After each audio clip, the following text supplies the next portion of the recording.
iliposikika, ilikuwa ni nderemo na vifijo katika viunga vya mahakama ya kimkazi Sumbawanga,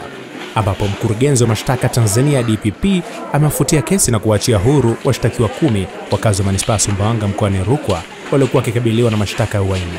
Uamuzi huo umefikiwa leo walipofikishwa katika mahakama ya kimkazi Sumbawanga kwa kosa la uhaini na kuzuia uchaguzi mkuu wa mwaka 2025, makosa ambayo walikuwa wanatuhumiwa kuyafanya kati ya mwezi Machi mpaka Oktoba 30 mwaka huu. Watu hao ni Grace Sixto Mafuta mwenye umri wa miaka 42, Samson Baruti Noel umri wa miaka 25, Isaac Melimeli Miamba miaka 24, Frank Charles Nyansio umri wa miaka 42, Philbert Joram Malela umri wa miaka 29,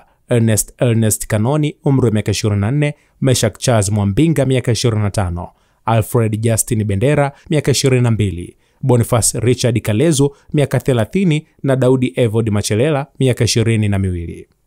Makosa waliokuwa wakishtakiwa nayo ni mawili. Kosa la kwanza ni kuwa kwa nyakati tofauti kati ya mwezi Machi mpaka Oktoba 30 mwaka 2025 katika maeneo tofauti ndani ya mkoa wa Rukwa walikula njama na kutenda kosa la uhaini chini ya kifungu cha sheria namba 384 cha mwenendo wa makosa jinai, marejeo ya kifungu cha 16 cha mwaka 2023. Katika kosa la pili, inadaiwa walitenda kosa la uhaini chini ya kifungu cha 39(2) D cha pili cha sheria ya kanuni ya adhabu sura ya 16 marejeo ya mwaka 2023, ambapo maelezo ya kosa ni kuwa mnamo tarehe 30 ya mwezi wa 10 mwaka 2025 katika mji wa Sumbawanga walikuwa na nia kuzuia uchaguzi mkuu wa mwaka 2025 na kuitisha serikali ya Jamhuri ya Muungano wa Tanzania kujiingiza kufanya fujo na kusababisha uharibifu mkubwa wa mali za serikali zinazotumika kutolea huduma muhimu.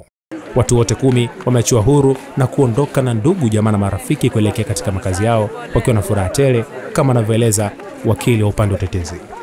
Kwa majina naitwa Samuel Kipesha, ni wakili ambaye niko pamoja na mwenyekiti wa mawakili wa kujitegemea yani TLS Bwana Peter Kamialile, kwamba kwa siku ya leo watuhumiwa wote 10 ambao walikuwa wameshtakiwa na makosa ya uhaini wameachiliwa huru, na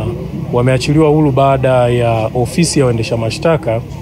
kuonesha kwamba hawana nia tena ya kuendelea kuwashtaki kwa makosa hayo. Hivyo wameachiliwa huru na wameweza kwenda manyumbani kwao. Hivyo tuna furaha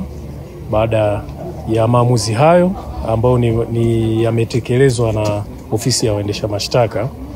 kama tulivyokuwa tukitamani jana tulivyoahirisha shauri hili. Kufikiwa kwa hatua hii inamaanisha kwamba